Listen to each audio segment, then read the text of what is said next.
मतदानाचा हक्क या लोकशाही मजबूत करण्यासाठी प्रत्येकानं करायला पाहिजे. 100% मतदान या राज्यातल्या जनतेनं करणं आवश्यक आहे. आणि आपल्याला जिथं जिथं न्याय पाहिजे त्या त्या क्षेत्रात हेच क्षेत्र आहे बदल घडवण्याचं आणि न्याय मिळवून घेण्याचं. म्हणून मतदान प्रत्येकानं करायला पाहिजे. घरी बसून एक दिवस काय उपयोग नाही.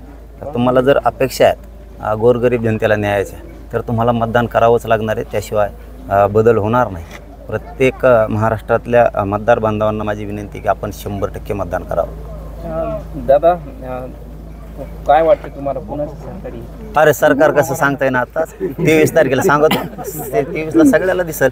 पण गोरगरिबाच्या न्यायाचंच येणार. गोरगरीब मतदानावरती एकजुटीनं तुटून पडलेले आहेत. शेवटी अन्याय हा प्रत्येकावरती झालेला आहे आणि त्याचा बदला घ्यायचा असला आणि न्याय पाहिजे असला तर मतदान एक गठ्ठा एका बाजूनं सगळे जनता करणारे आणि न्याय मिळवून घेणारे स्वतःचं हक्काचा माणूस लोक तिथं बसवणारे आणि ती बसवला पण पाहिजे प्रत्येकानं. अत्याचार अन्याय विसरला नाही पाहिजे.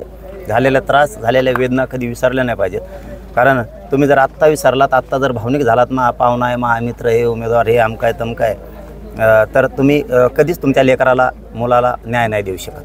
त्यामुळे तुम्हाला आज उठाव करावा लागणार आहे मतदानाच्या रूपात आणि तो जनता 100% करणार आहे.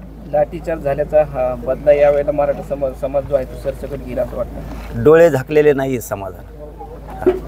त्याचे डोळे उघडे आहेत आणि मालक तो आहे. म्हणून मी कोणाच्या दावणीला समाजाला बांधला नाही, मोकळा सोडला आहे.